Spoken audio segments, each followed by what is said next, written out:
Hey, weirdos. I'm Elena. And I'm Ash. And this is Morbid.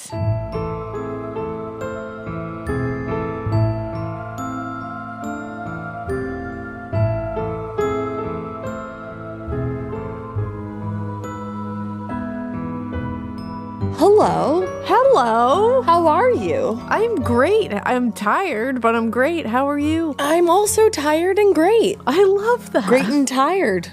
Yeah. We did all of the tour, the book tour. We just finished last night. And it was so much fun, so cool. It was one of the coolest things I feel like we've gotten to do. Yeah, you guys were rad as hell. Thanks for inviting me, bitch. Thanks for coming. No problem. It was so much fun. I love. And it was awesome, but I think my body just like crashed at the end of it. It's just like, okay, go to sleep. Well, the thing is, the thing you have to know about me and Elena, which most of you probably already know, we don't fucking go anywhere. Ever. And we don't socialize with really anyone other than each other and like some family and a couple of friends. We're very, I'm yawning right now. Sorry. I literally was yawning as I was talking. I was like, yeah, my social battery has always been pretty, pretty little. Doesn't hold a lot and it gets empty real quick. Mine used to be so much larger and in charger. Mine never was. It never was. And it's only gotten smaller as I've gotten older. So I have to pick very carefully how I socialize. You have to triage. And this was a great way to do it. It was a great choice. But now I'm exhausted. As of this recording, this motherfucker sitting across from me is a #1 New York Times best-selling author! I can't believe that. I am so happy for you. I'm shooketh. Literally pooping my pants when you got the news. I'm like honestly speechless about it still. It's incredible. But thanks so much for supporting me, everybody.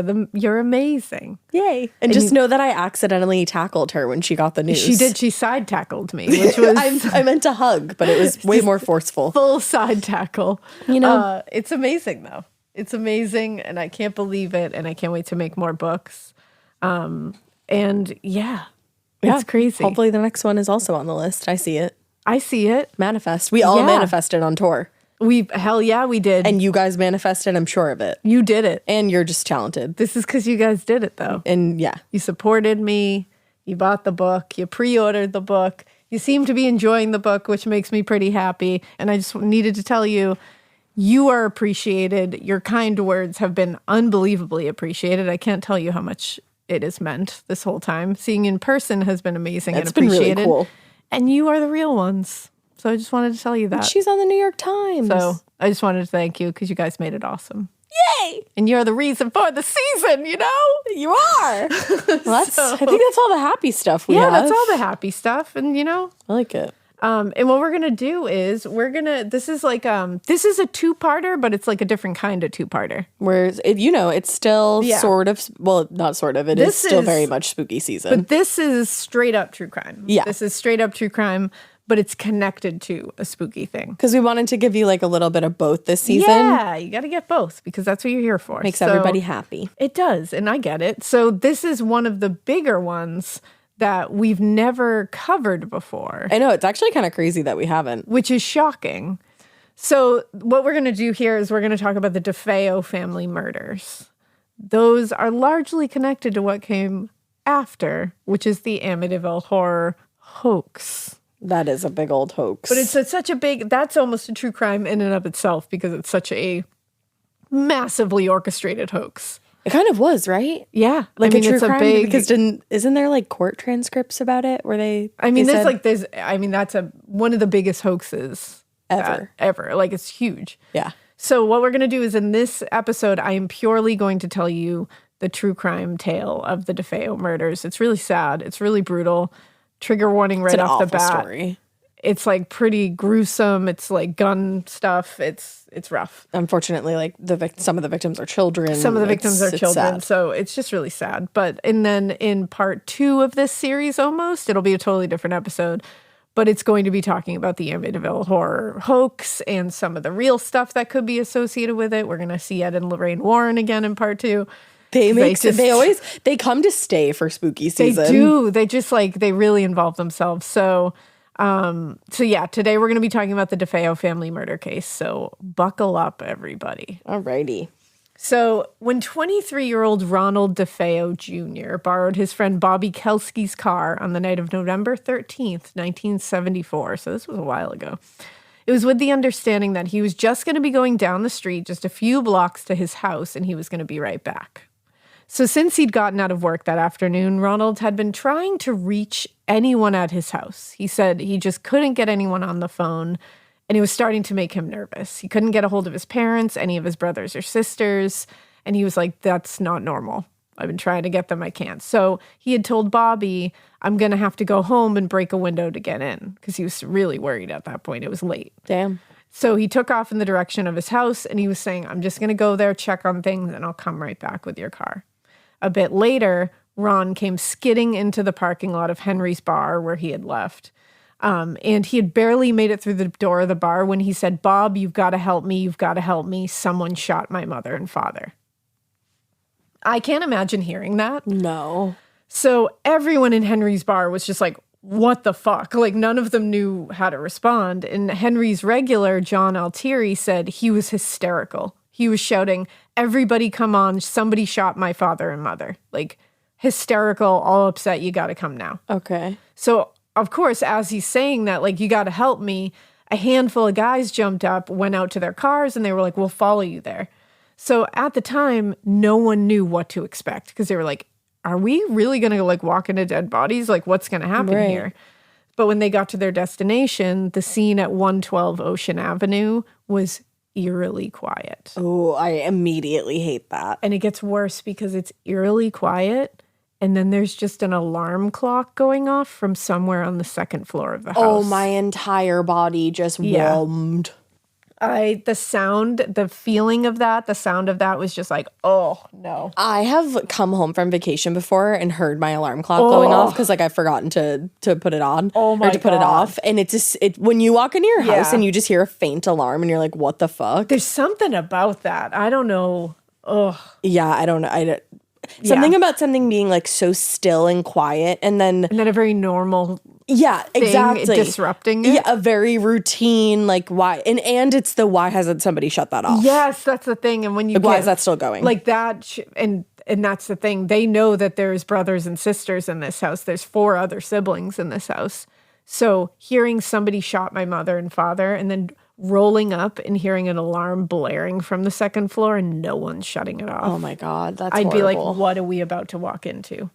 So once he had the car in park, Bobby Kelsky and John Altieri didn't hesitate for a second before rushing straight into the house, which whoa.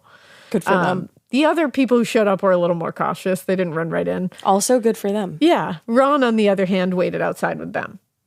And that's interesting. Yeah, very interesting. I wouldn't be outside if I thought my entire family was dead inside. Nope, definitely not. It was Altieri who found the bodies in the main bedroom, the father and mother. Then they found the 2 young boys across the hall.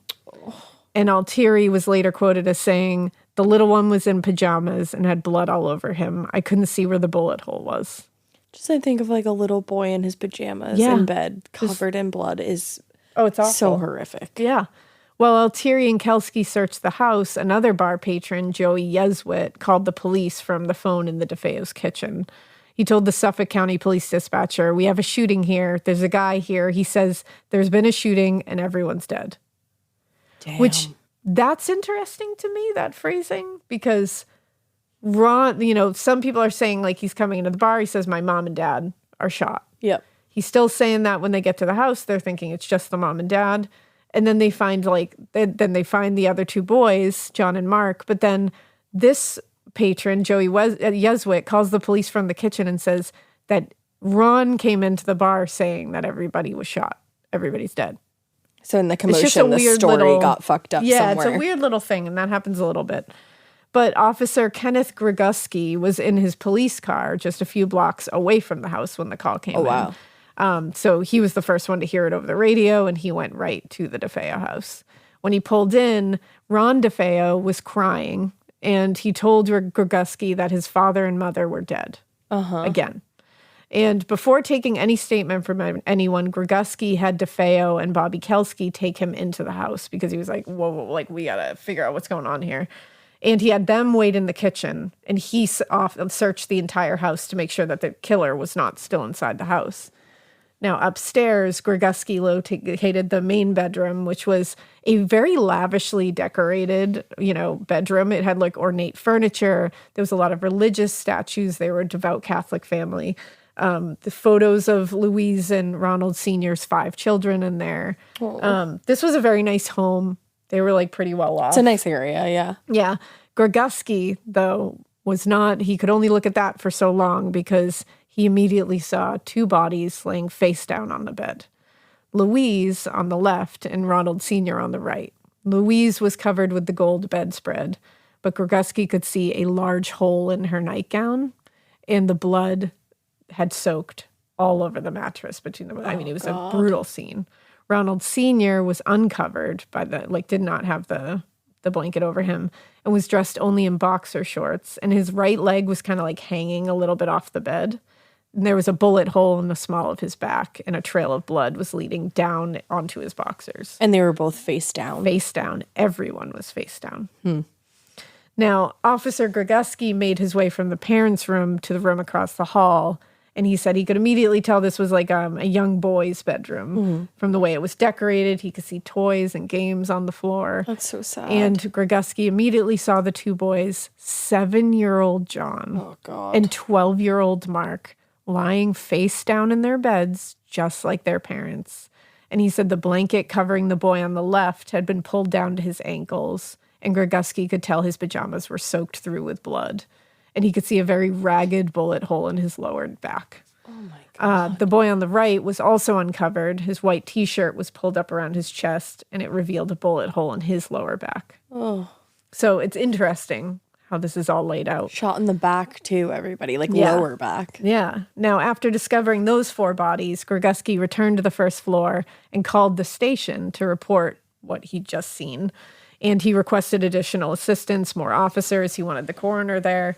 And as he talked, the officer could see Ron DeFeo out of the corner of his eye, he said.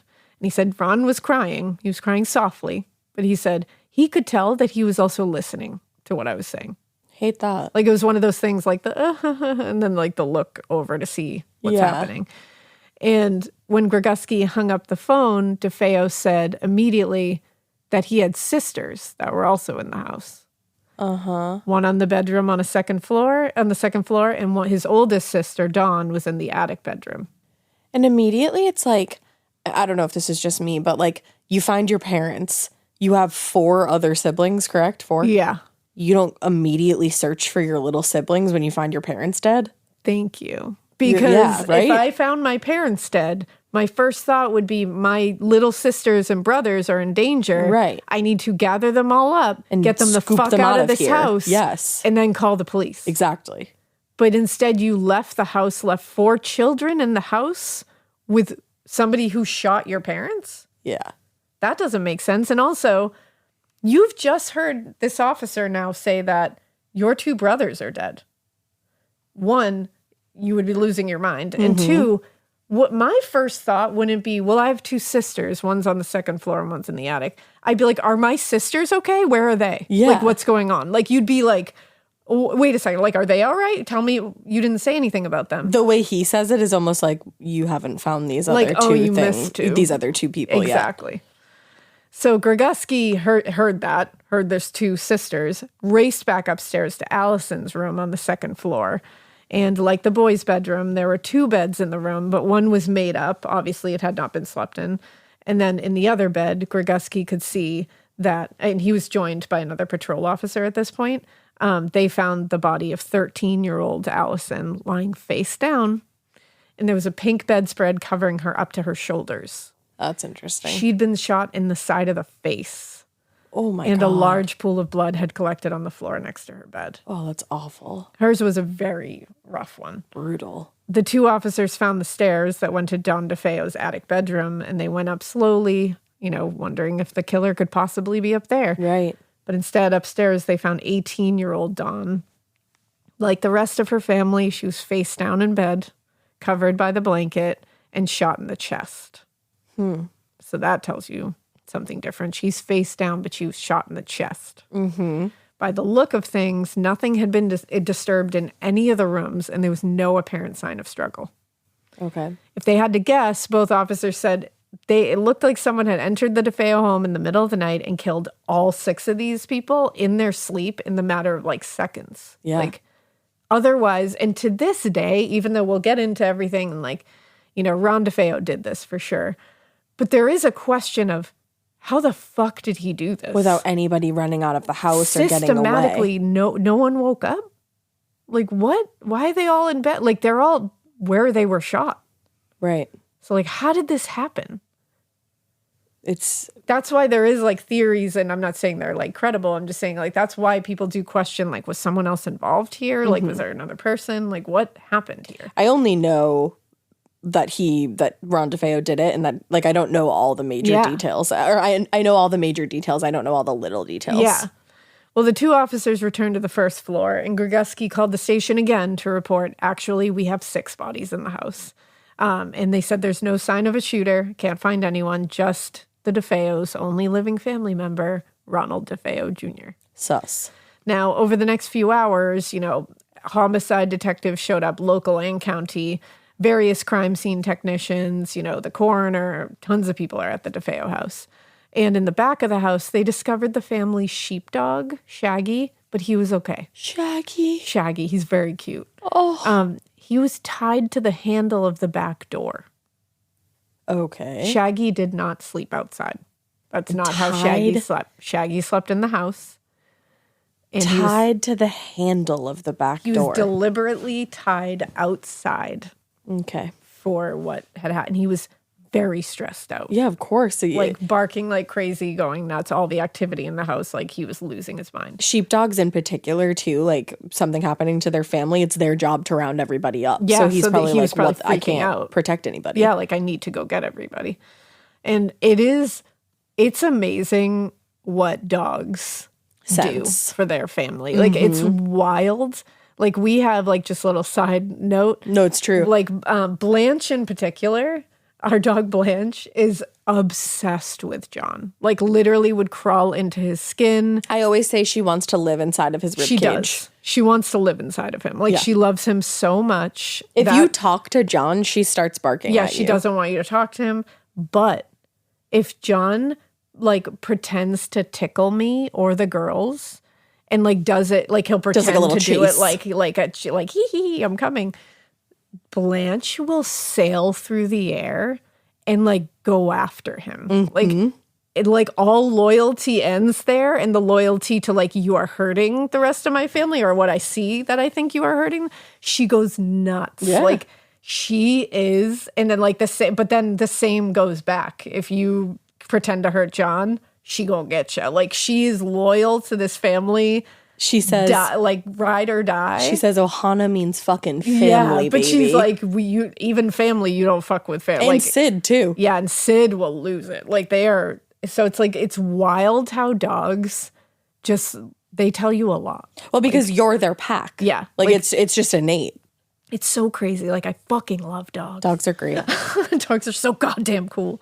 But so yeah, this is weird. This poor dog Shaggy is tied up outside to the handle of the back door.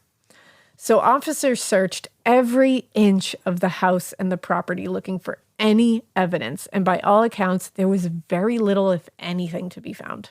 It was like nothing they had been shot and this person just disappeared. And there was also no signs of a robbery or a home invasion. Nothing was missing or even out of place. So what would the motive be? There was no sign of a struggle.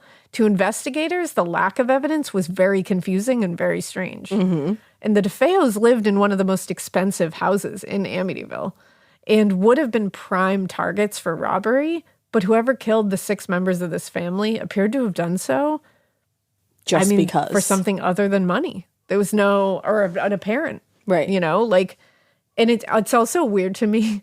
I wonder if people in Amityville are annoyed by this. I associate Amityville with the word, like with the Amityville horror. Yes. So when you hear it in reference of just like the residents of Amityville. I'm like, oh, that's like a real place. No, like I'm just like, oh shit. I was just thinking that as you were saying it. It is. I was like, oh, Amityville is a town, just a regular town. Like it's not like a spooky town. It's supposed to just be like a regular town. It's like a beautiful town. It probably is so fucking irritating. It's probably so annoying, and I'm sorry for the people of Amityville. Family. Yeah, and it's like this, like so it's like I always think Amityville is so synonymous with like ooh spooky. Horror. And it's like I feel bad. Like, I'm sorry, you're a real place. Isn't it just like a coastal town? Yeah, I think it's just like a nice town. And this particular, and we'll get into it, but they had to do a lot to keep people from coming back to this house a lot. No, I'm sure. Got a little annoying. I'm sorry, does the house still exist today? I think it does. I thought so, yeah. But it's been renovated. It looks a little different. It is a beautiful home. It is, yeah. There was they had a sign out front that said high hopes. That was always pointed at, like this really tragic story, and like there's this little sign that says high hopes outside. It just like the DeFeo family had that out? It was always this just like really chilling thing. Is that in reference to something? I think it's just like, prosperity and all that, like, good luck. Huh. I've never seen anything like that. Now, while canvassing the neighborhood, officers took statements from several neighbors that kind of helped narrow down the timeline of what happened here. According to one neighbor who didn't want to be identified in the press, she said she had gone to bed around 10 p.m. the night before and noticed that all the lights were on in the house. That's always weird. And she described this as very unusual and something I've never noticed before. And at 10 p.m., it's like what? Yeah, she said usually at that late hours of the evening, she said there were lights on, but the house was only like partially lit up. And another neighbor, 15-year-old John Nemeth, told officers he'd been woken up by barking of one of the DeFeo's dogs at around 3 a.m. Okay. And he claimed that this was, and he said it was very unusual at that time of night. The dog did not bark in the middle of the night. And he said that the barking actually went on for about 20 minutes. Oh, that's and then so sad. It stopped. So that's upsetting. That's really sad. And given that he was the only living member of the DeFeo family and the only obvious person who stood to gain from the deaths of his parents, investigators quickly turned to Ronald to say, what was going on? Yeah. What were you doing? And in their interview with Bobby Kelsky, Ronald's friend, Bobby Kelsky, they learned that Ronald was what Kelsky described as a gun buff. He owned several guns. I know I'm only saying because of what this happened. Case. In Ronald's bedroom, investigators found a .22 caliber semi-automatic rifle, a 12-gauge shotgun, .22 caliber bank revolver, a ton of ammunition. But according to Kelsky's statement to police, Ronald's .35 caliber Marlin rifle looked to be missing. Remember that rifle. Okay. Now, a little past 8 p.m. that night, County Detectives Gasper Randazzo, and Gerard Gozoloff sat down. They all have very interesting last names. They do. Gerard Gozoloff sat down with Ronald for what would be the first of many interviews with Ron DeFeo. Ron told detectives, I'll do whatever I have to do. I'll help you in any way I can. Okay. And what's funny is like, I prod you to go like watch an interview with him. Yeah. Because you can see how he comes off as like he's got this New York accent and he's like, like one of those guys, I'm just talking to you. I'm just talking to you about stuff. You can see how he would come off as very like, oh, I'll just help you. I'm just here to help. I'll cooperate in any way I can. I'm just a good guy over here, Like, it's just... I'm obsessed with what you're doing here. He comes off that way. Yeah. And you could see how if he continued that act and somehow got through it, he could probably get away with this. That's so scary. Now, when they asked who he thought could be responsible for the murders, they were expecting him to say, I have no fucking clue. Who would kill my entire family? I don't know. I could not think of anybody that would murder my entire family. Well, Ron could think of someone. I just need a side note here. He was 23 when this all happened, 23. And I need you all to go look at his mugshot because you could tell me this man is like 45, and I'd be like, yeah. Yeah, he is. That's a rough 23. He lived a rough life. Oh, did he? Yeah. Okay, so I totally had to interrupt him. Sorry. Yeah. Well, Ron knew of somebody who he thought would kill his whole family. Tell me everything. He thought of a guy named Tony Mazzio. He said he was the best suspect for this. According to Ron, a faction of the New York Mafia had a grudge against his family because of his family's involvement in mob-related activity. Oh, and he just immediately gave that up? He was just like, bada boop. I'm like, He believed Mazio, a supposed Mafia hitman, had likely killed his family in order to send a message. Now, this sounds like what? Like, you know, we're like, excuse me, what, you're bringing the mob into here? But they weren't totally out of the realm of possibility when it was brought up. It seemed unlikely, but it wasn't one of those, like, you know, anybody else who says that you'd be like, the mob did it, like, really? Because according to the Suffolk Police Department's Organized Crime Control Bureau, Ronald DeFeo Sr.'s uncle, Peter DeFeo, was a captain in the Vito Genovese crime family. That's kind of a big fucking deal. And had been known to police as a member of the Genovese organization as early as 1934. Holy shit. Now that's interesting. I find that shit so fascinating. Very interesting.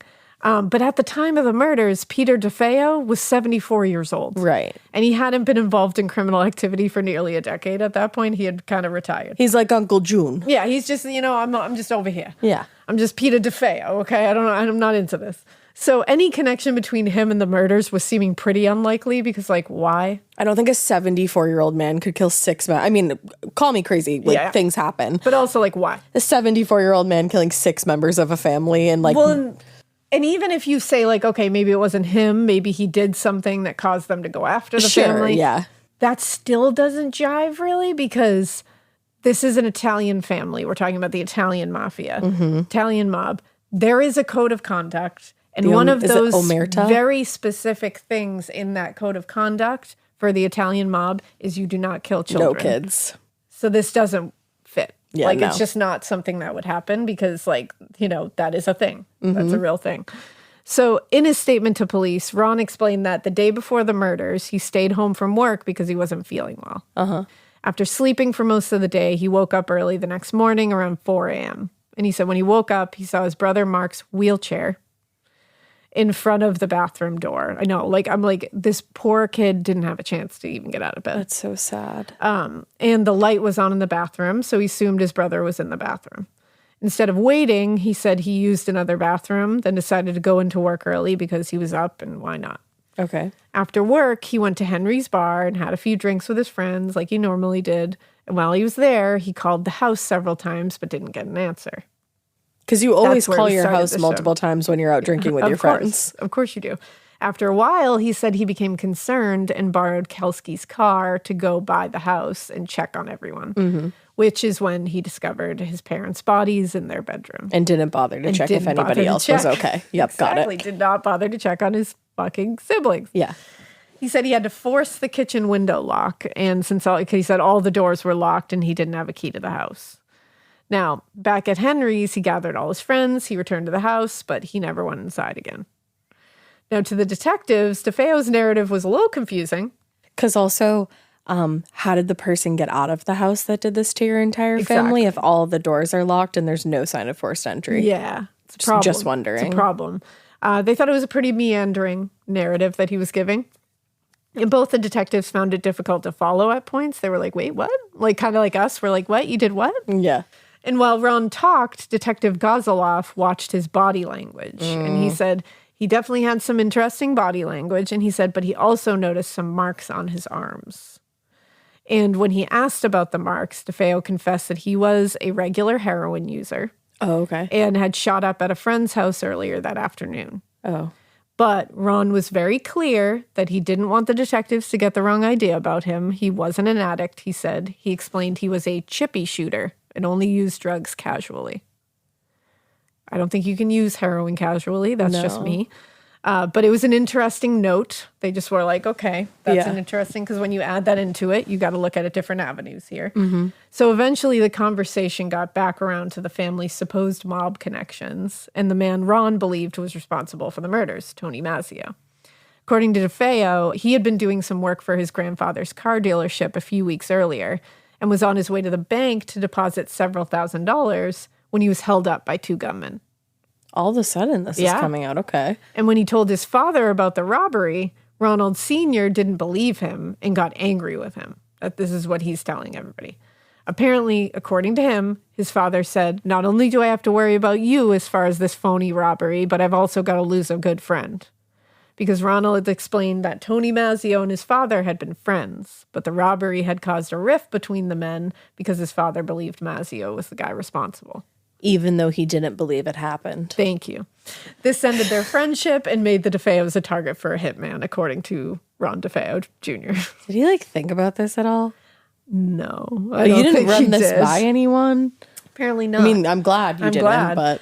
Now, at the time, the detectives found Ron to be very cooperative, and the confusing parts of his story could be chalked up, they said, to now that they know he's using heroin. They were like, he could be under the influence, also because he's admitted that he shot up, this afternoon, essentially. Yeah. And also, he's under a lot of stress. He just lost his whole family.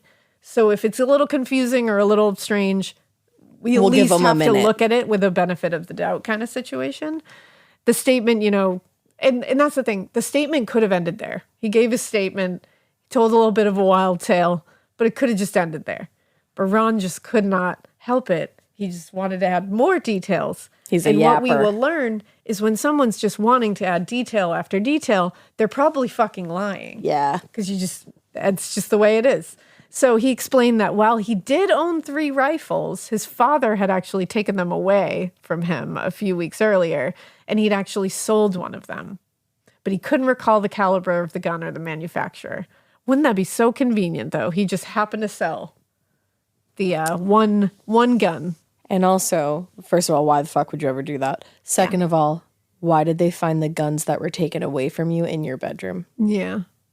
That doesn't make any sense. It's a little weird. He also told them about a cash box that his father kept hidden in their bedroom. Tony Mazzio, he said, had helped them carve the hiding place in the floor where the box was kept. That's kind of sick. So if they checked and the box was missing or empty, Tony, your killer's Tony over here, because he knew where that cash box was. Tony Mazzio. Okay. So does Tony Mazzio exist? Yeah, oh, actually. Okay. So right. they were like, so you kind of just know what happened then. You seem like you're just telling us this. You know what? I bet you'll find an empty cash box, and I bet it's him. Yeah, and you didn't go straight to Tony Mazzio's house when you assumed that he killed your whole family? Definitely not. Now, eventually, DeFeo's eagerness to cooperate crossed over from very useful, if, exhaustive, but then it got unnecessarily detailed and started to border on suspicious. Yeah. As we're talks, heading down that lane. It's something's weird here. He rambled on about his recent criminal past and what landed him on parole. Oh, he was on parole. He was on parole.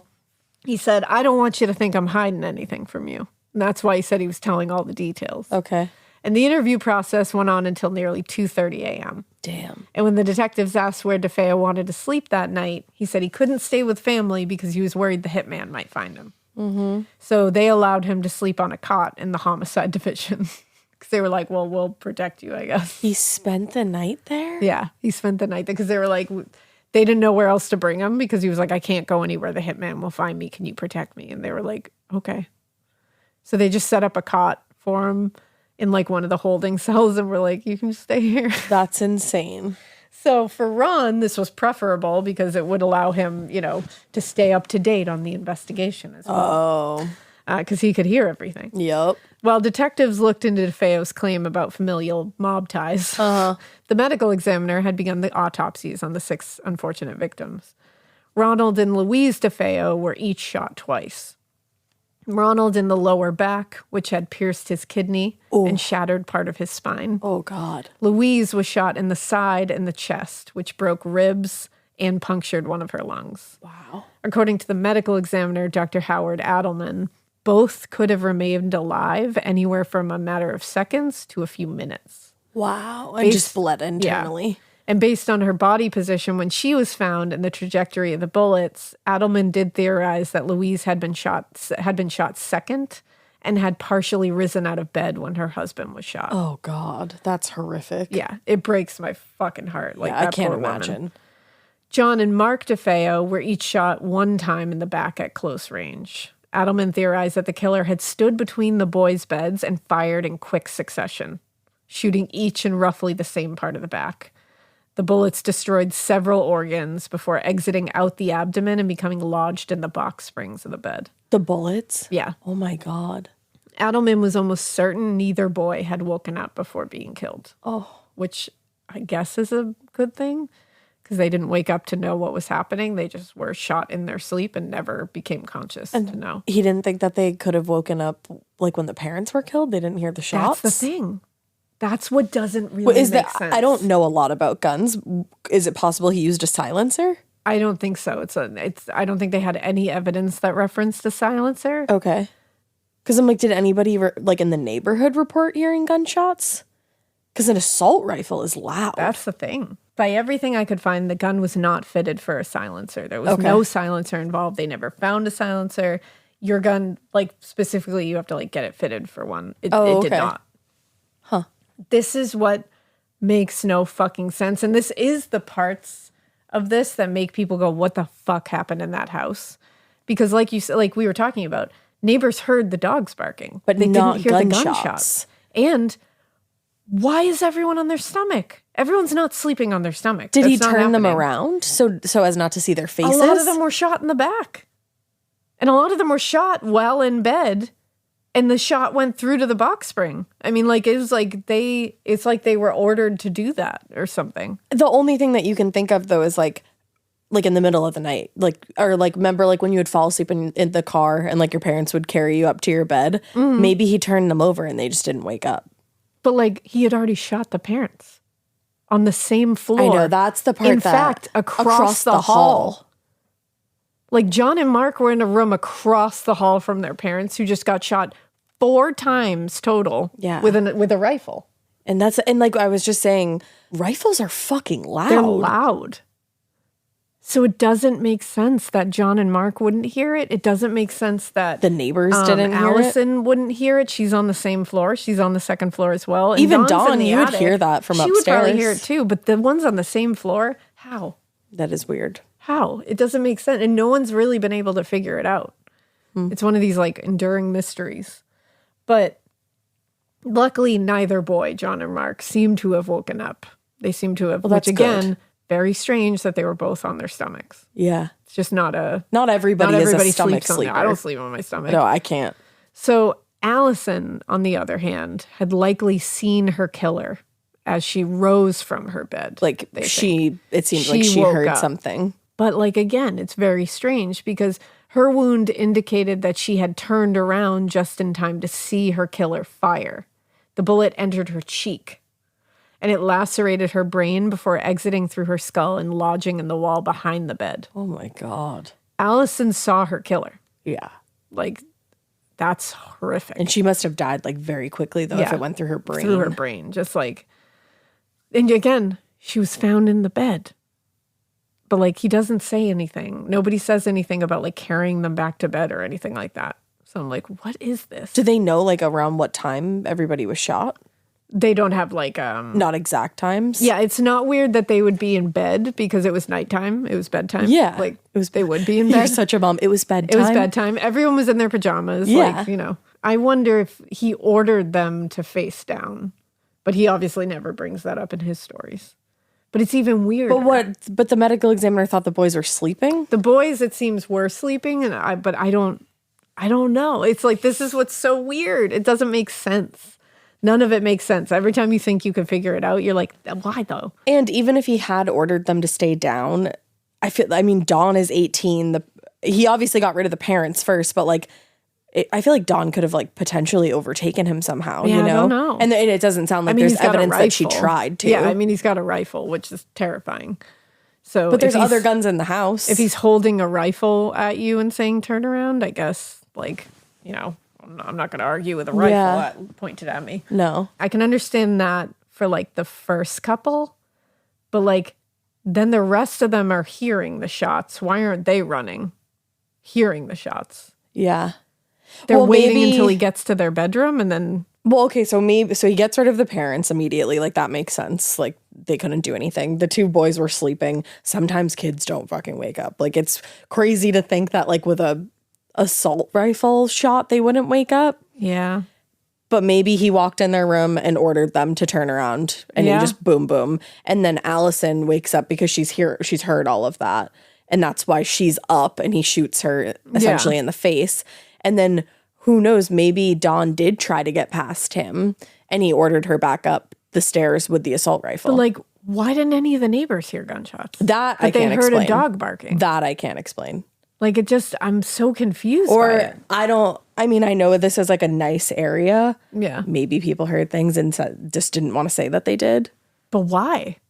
Like, people were found dead by gunshots. Like, it's not like you'd be like weird to be like, oh, I heard maybe they just, something maybe that they I didn't know was a gunshot. Maybe they just didn't want to be involved at all. But they were. They were offering information. They were saying, I heard the dog barking. They were saying, like, let me tell you about this family. They were saying, I saw lights on. It is bizarre. Like, it just doesn't make sense. It really doesn't. It's so strange. But Dawn's wounds were the most horrific, I would say. Yeah. The killer had stood about 2 feet away from her, according to the medical examiner, as she slept, shooting her in the back of the neck, just below her left ear. Wow. And according to the autopsy report, the left side of her face had collapsed, and brain particles mixed with the blood saturating on her pillow.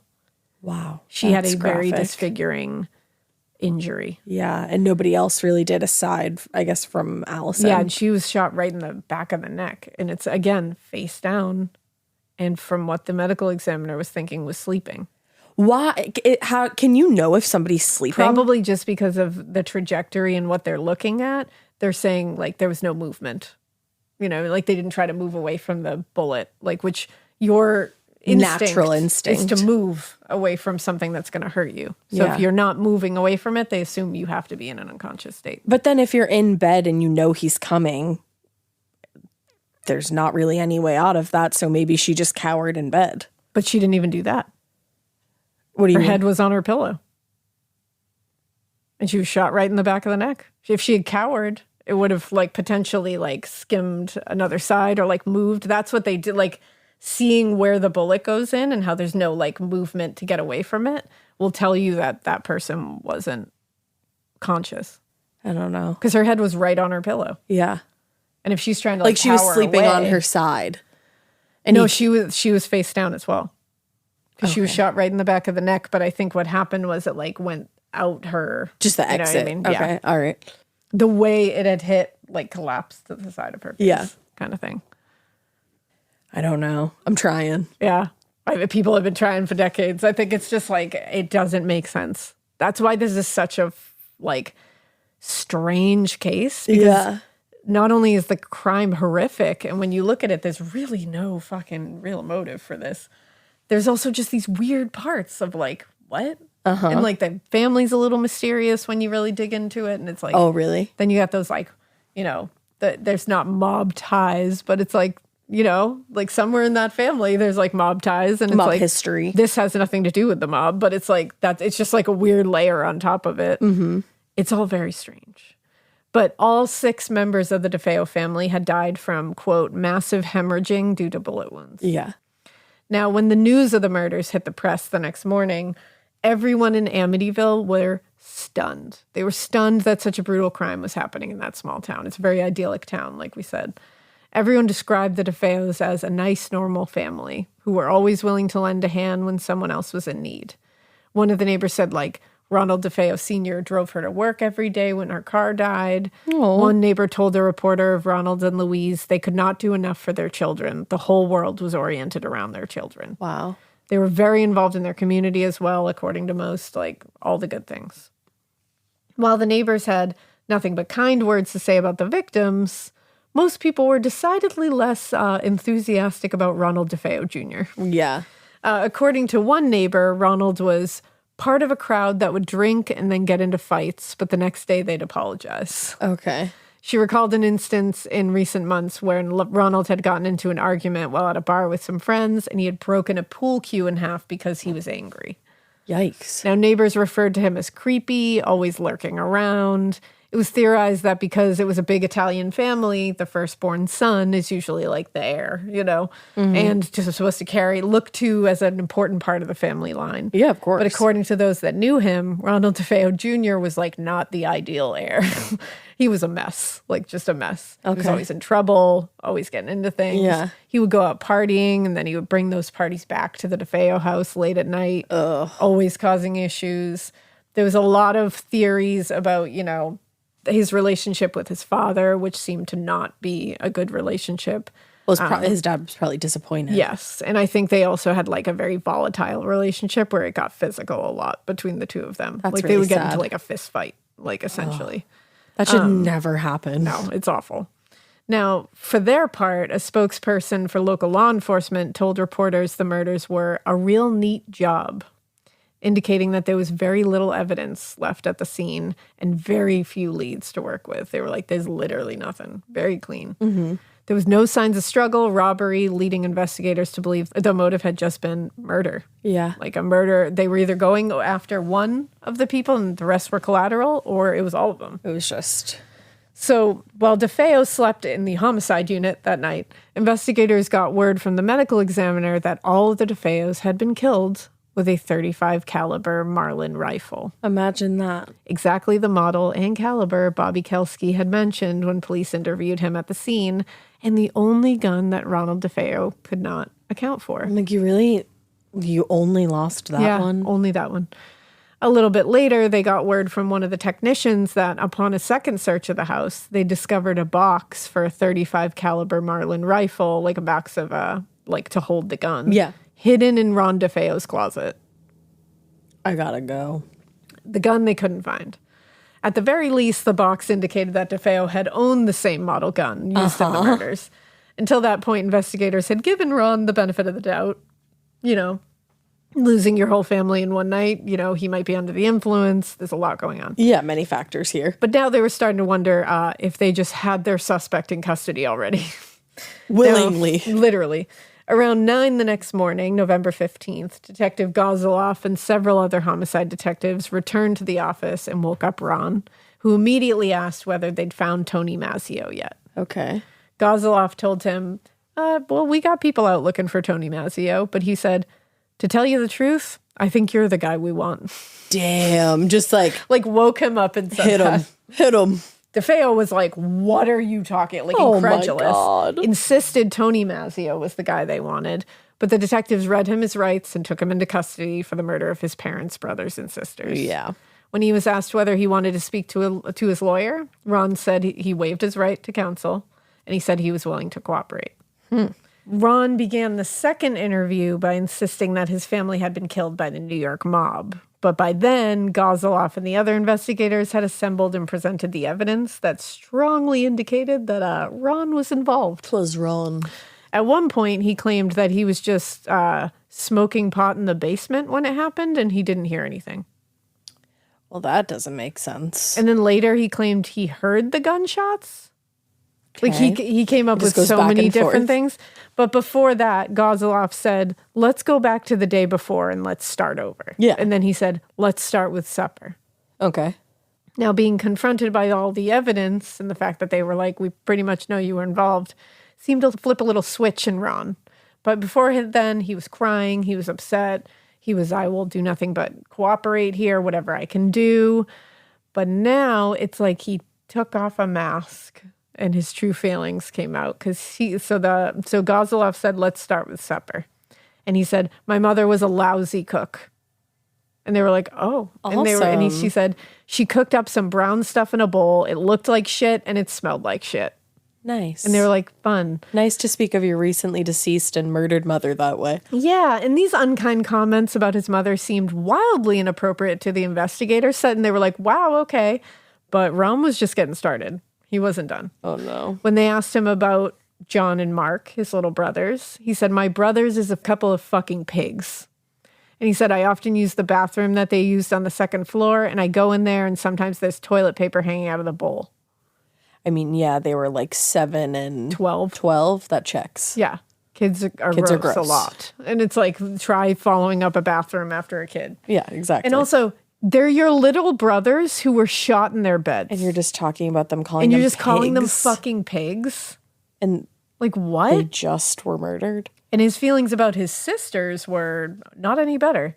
About Dawn, and this is like terrible, just so everybody knows. He said that fat fuck Dawn. Oh my God. And then he talked about the kind of music that she listened to over and over, and he used a racial slur over and over. Oh. That the one you're thinking. Over and over. He said she listened to that music all day and all night, and I can't even tell her to turn it down, because if I tell her to turn it down, I get my fucking ass kicked. Okay. So now he's referring again to the allegations that Ronald DeFeo Sr. was abusive to his family. Okay. Now, he claimed that after this, he claimed that Dawn shot all the family members, including the kids, and then he shot her in a rage about it. Okay. And then he also claimed he shot Dawn in self-defense because she was going to shoot him with a rifle. Okay. Yeah. After ranting about his mother and the rest of the family and claiming that Dawn did it, no, she didn't. Actually, she did. Maybe not. I don't know. I shot her, but then whatever.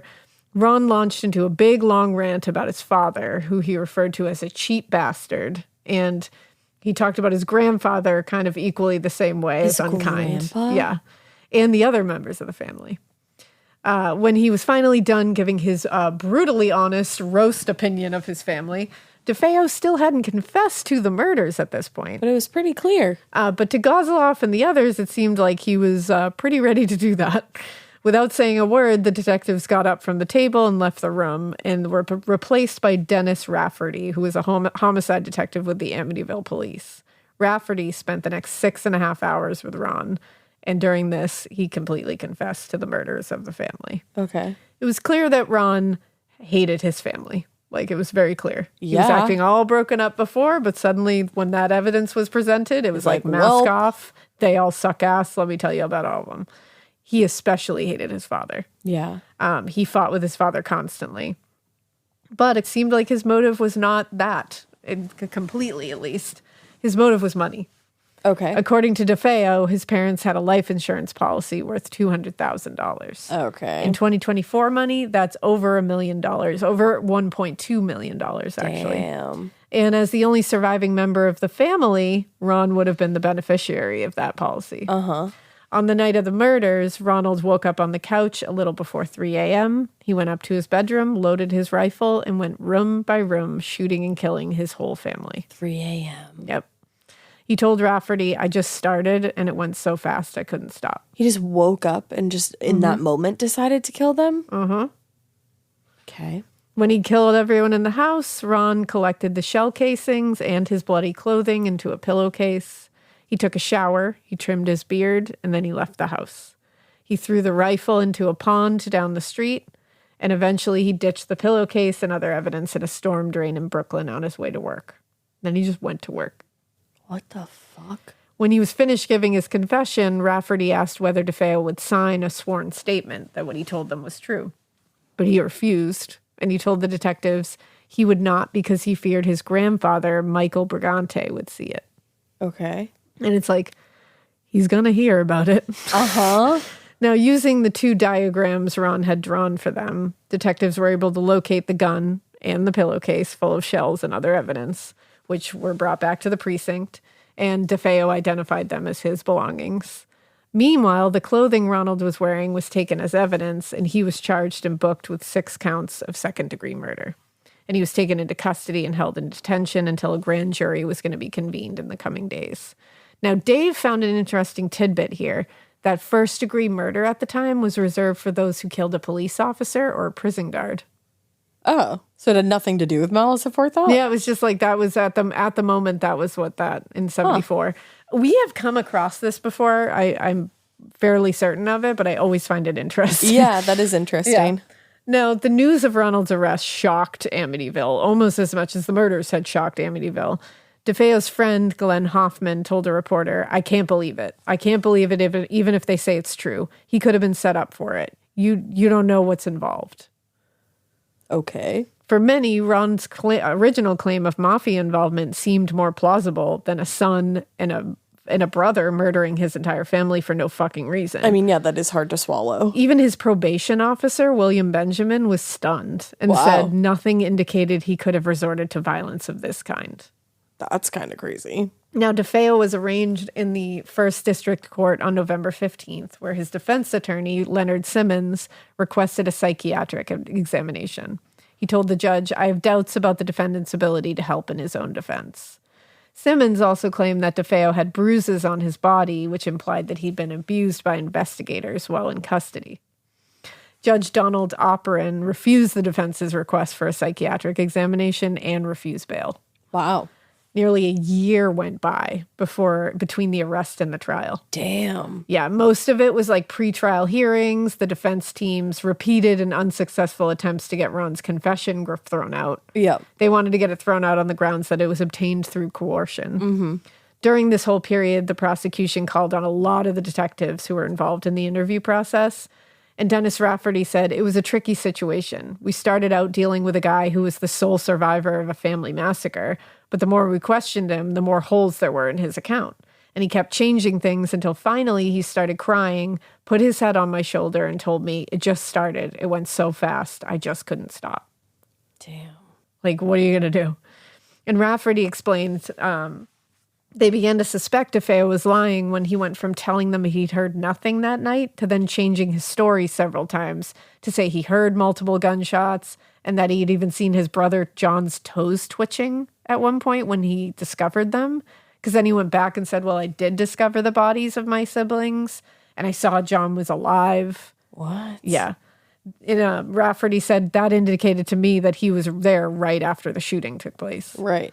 And when Rafferty pointed that out, DeFeo changed his story again and said a hitman came to do it, the mob story again, and that the hitman actually made him watch everything at gunpoint, and that's why he saw his brother John's toes twitching. And you would totally be super down to then tell the cops everything. Yeah. And he said, so Rafferty had said to him, they wouldn't walk out without making you a piece of it. They must have made you do one of the shootings. Like, right. That's how hitmen work. Like, that's how the mob works. You're not leaving here unless you have blood on your hands, so you'll shut your mouth. You won't go and talk to the police. It was at that point that DeFeo broke down and confessed to the murders. Okay. Now, DeFeo, on the other hand, claimed that while he was in custody, the detectives beat him until he finally told them everything that they wanted to hear about how, quote, "I supposedly killed every member of my family." Okay. According to DeFeo's testimony, investigators started abusing him at the house next to the DeFeo home, which they had set up as a command post at first, and continued abusing him until him being placed under arrest. Okay. So, according to him, they think this man just lost his entire family and they started beating the shit out of him. Yeah, that makes sense. Now, he claimed they refused to let him eat or sleep during interrogation, and they denied him his request for an attorney, even though he had waived his right. And they gave him a cot to sleep on. DeFeo told Judge Stark, "I fell down, they stomped on my stomach, then my back and my legs. They put a telephone book on my head and hit me with blackjacks, and then finally put a shopping bag over my head and slammed my head into either the wall or the filing cabinet." Totally. Considering that the prosecution's case rested almost entirely on the confession, the claim that it was obtained illegally was taken very seriously. I'm sure. And you have to take that seriously. And the prosecution had to prove that it was. The problem for DeFeo, though, was that his claims were extraordinary, and so they very much needed to be backed up by evidence of this supposed beating. But the only injury anyone saw at the time of his arraignment was a small, mostly healed cut above his eye. And in the rebuttal, the prosecutor, Gerard Sullivan, called on one of DeFeo's school friends who told the judge that he had been at the house about a week before the murder and had seen Ronald and his father get into a fist fight. Oh. And he said during that fist fight, he got that minor injury above his eye. That's really sad. Which is sad. Now, Judge Stark later wrote, "I found that DeFeo's testimony was largely untruthful. His testimony was that he was given no food or drink, not permitted to sleep for over 24 hours. It seemed totally unreasonable and unbelievable. His failure to complain to the district court judge on November 15th about the alleged extreme police brutality the previous day, nor to mention it in any documents supporting his pretrial motions, was a factor leading me to believe it never occurred." Yeah, because also if Why he wouldn't he walked bring that in up? there after, first of all, I don't think the cops would beat the shit out of him a day before he has to stand before a judge. Yeah, it's not a good look. And a judge would notice that and do something about it. And he would complain about it. Yeah. He would say, they beat the shit out of me. This is why I'm here. Right. This was the biggest factor in Stark's decision. And after considering the evidence and testimony, he ruled that the confession was given voluntarily. It was going to be admissible in the trial. Okay. So with the pre-trial hearings out of the way, Ron DeFeo's murder trial began on October 6th, 1975 in the Supreme Court of New York. In the opening statements, Gerard Sullivan laid out the state's theory that DeFeo had murdered his family because of his, quote, deteriorating relationship with his parents and because of another separate and distinctive reason, a thirst for money. Sullivan told the jury the prosecution would prove beyond a reasonable doubt that Ron hadn't committed the murders impulsively, but had in fact acted on a methodical plan that began with tying the dog outside. Mm-hmm. Because that's a big part of this. Yep. You tied the fucking dog up. Exactly. You didn't just walk up there and start shooting. You tied the dog up. That shows a plan in action. Uh-huh. And it ended with him calmly and methodically picking up exhausted bullets and casings, taking off his blood-stained clothing, trimming his beard, and getting rid of all of that in a Brooklyn storm drain. Also, the thought of him just trimming his beard in the house where all of his family lay dead because of him is fucking horrifying. Chilling to the bone. Meanwhile, the dog is tied up outside barking his ass off because you tied him up because you planned it. That's so scary. In his opening remarks, the defense attorney, William Weber, who is a real piece of work, told the jury they would prove that DeFeo's confession was beaten out of him and that he was not mentally competent when the slayings took place, which is like, what? Where did that come from? Okay. Weber assured the jury that DeFeo would take the stand and, quote, tell you the truth about what happened at that house that night. I doubt it. And they would also call multiple psychiatrists who would testify that Ronald DeFeo Jr. was not of sound mind and thus couldn't be held responsible for whatever had happened that night. Okay. The prosecution had a relatively straightforward tale to tell. It was the one that most people were already familiar with because it had a lot of press coverage. The medical examiner testified, to the extent of the victim's wounds, including the fact that at least two of the victims, Louise and Dawn, had been conscious and aware before they were shot. I think also Allison, they believed, was possibly conscious. Okay. In the days that followed, several investigators detailed their experiences at the crime scene and their interactions with DeFeo before and after his arrest. Detective Gozeloff, for example, told the jury about his various interviews with DeFeo and Ron's disclosure that he was an active heroin user who had injected drugs as recently as the day of the murders. Mm-hmm. Now, the most important testimony came from those investigators who had taken multiple statements from Ron DeFeo. In his testimony, Dennis Rafferty told the jury that Ron had given multiple accounts, ranging from him simply discovering some of the bodies to his hearing the shots, and then eventually his confession that he acted alone in killing all 6 members of his family.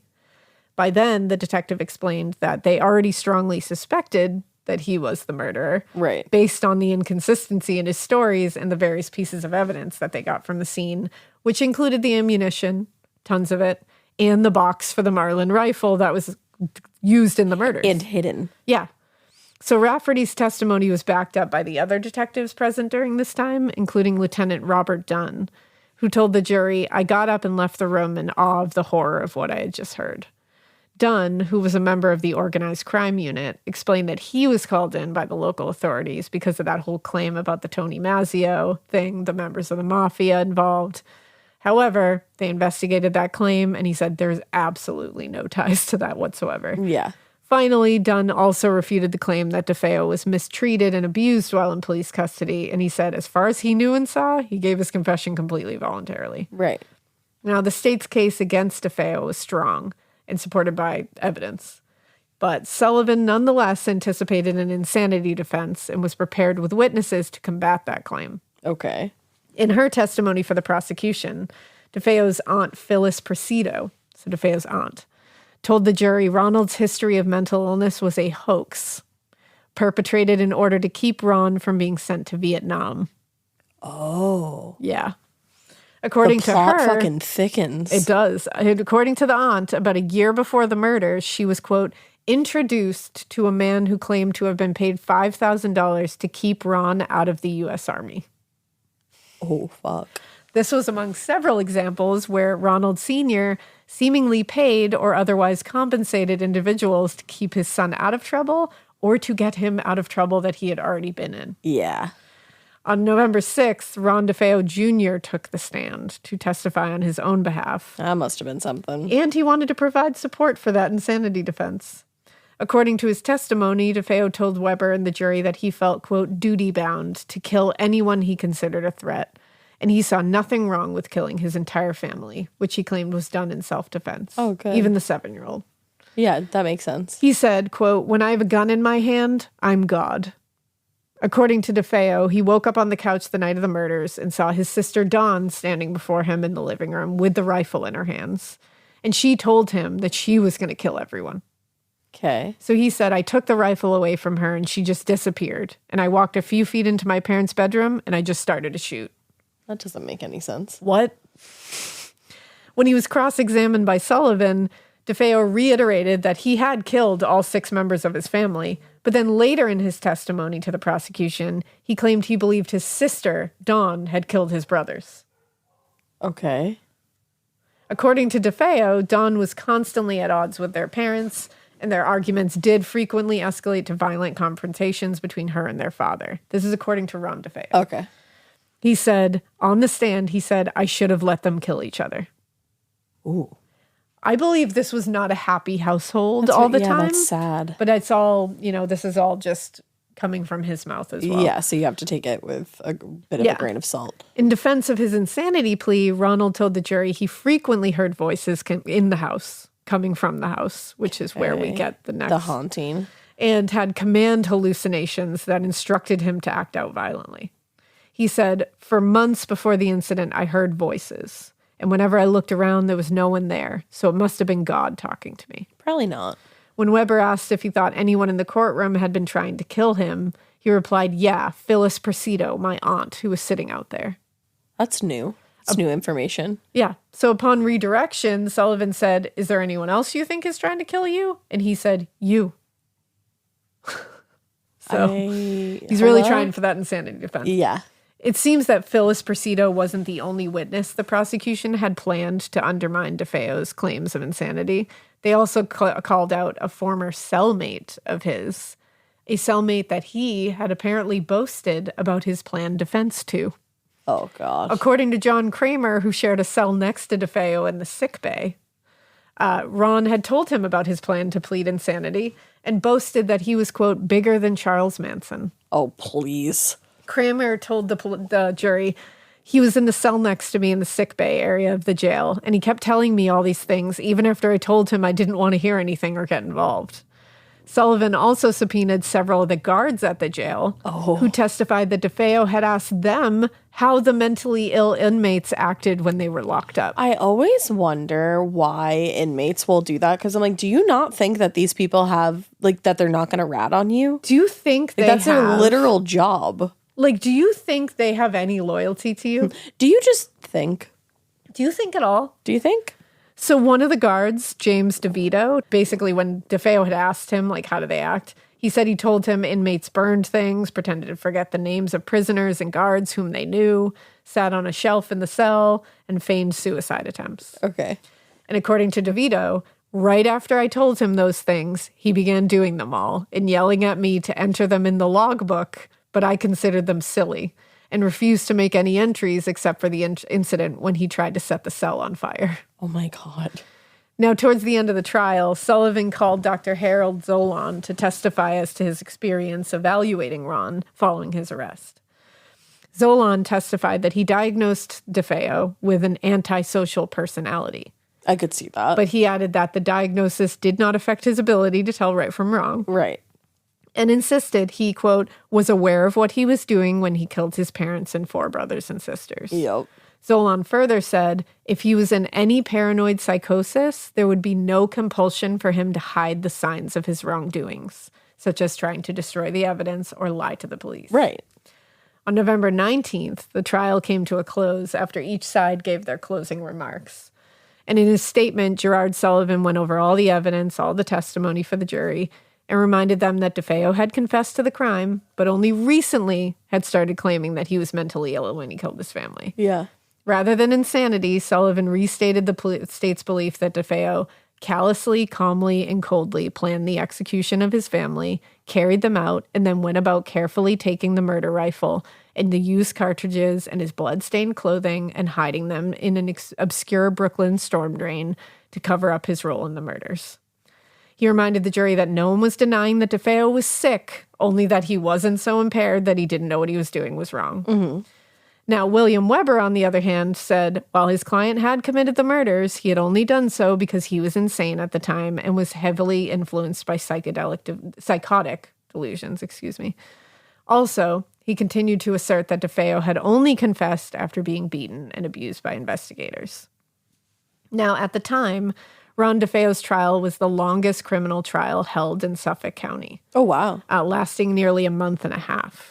After almost 3 days of deliberation, the jury emerged a little before noon on November 21st and announced that they had reached a unanimous decision, finding Ron DeFeo guilty on all 6 counts of second-degree murder. Suffolk County District Attorney Henry O'Brien said in a statement to the press, "I'm extremely pleased the members of this jury realize the viciousness of the defendant and have removed a menace to our community."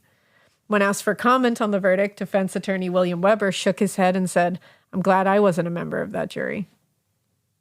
What does that even mean? Okay.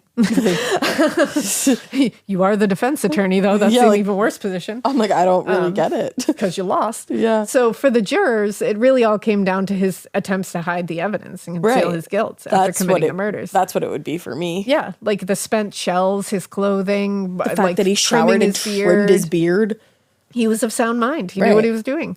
One of the jurors said that was a major sign of guilt. He knew what he was doing. Yep. On November 4th, Ron was back before Judge Thomas Stark for sentencing. And at the time, Sullivan urged the court to not show any mercy in handing down DeFeo's sentence, describing the crime as an event so appalling and cataclysmic that it is without equal. Yeah. It's true. It's an annihilation. Mm-hmm. Like the jurors, Judge Stark couldn't ignore the extent that DeFeo went to conceal his criminal acts and deflect the guilt onto innocent people as well. He was trying to get someone else to go down for this. Right. He said, "I stated my intention to impose life sentences with the longest minimum period possible. I then imposed 6 sentences of life imprisonment, each with a minimum of 25 years to run consecutively with respect to each other." Damn. So he handed down 6 life sentences to him. So I think that's what he deserved. So I found this article by Marvin Scott from Long Island. We'll include it somewhere, but he had followed the story closely and he'd spoken via letters to DeFeo a lot. And one of the letters with DeFeo said he admitted there was absolutely no voices in the house, even though he had claimed on the stand that there was. He said there was no insanity, and he wrote, "There was no demon. You know who the demon is. I'm the demon." Oh, that's even scarier. Yeah. Now, and he also claimed later that there was never a question of sanity, and everyone knew it. He said his defense attorney, William Weber, capitalized on that, and he wanted to get book deals and a movie going about the case, so he wanted that insanity defense. The fuck? And he actually tried to get a new trial later based on his claims of this with the previous defense, but he didn't get one. Now, in the years that followed, Ronald DeFeo and his defense attorney, William Weber, did file multiple appeals and petitions for parole at various points, maintaining his innocence and claims of mental illness, even though later they would abandon that. Yeah. But each of the attempts was denied by the appeal courts and the courts and the parole board. And ultimately, DeFeo would spend the rest of his life in New York's prison system until his death on March 12th, 2021. I was going to say. But no one knows how he died. How old was he? He was 69. And they don't know how he died at all? They know how he died. We don't know how he died. It's undisclosed. You can't find it anywhere. Do you think it's just to add to the... I don't know. I mean, I don't know why anybody would want to do that, but I don't know. That's bizarre. Yeah, I don't know if someone took him out or what. And under normal circumstances, this, Ron DeFeo's post-conviction life would probably have just like faded into obscurity, like resurfacing every now and then, as one does. Sure. But a few years after his conviction, DeFeo's crimes and his defense would become the basis for one of America's most sensational and controversial paranormal stories. You know what I'm talking about. The Amityville Horror. We're talking about Kathy and George Lutz. That's what it is. I was like, what's Steve his name? George? Steve George. I'm like, basic white man names? Yep. So it ensured that his legacy went much further than his death. Which, yeah. But next, we will be talking about the wild tale that is the Amityville Horror. The bleeding, and all that surrounds it. Oozing walls. Yep. The bleeding the walls. Pigs. Yep.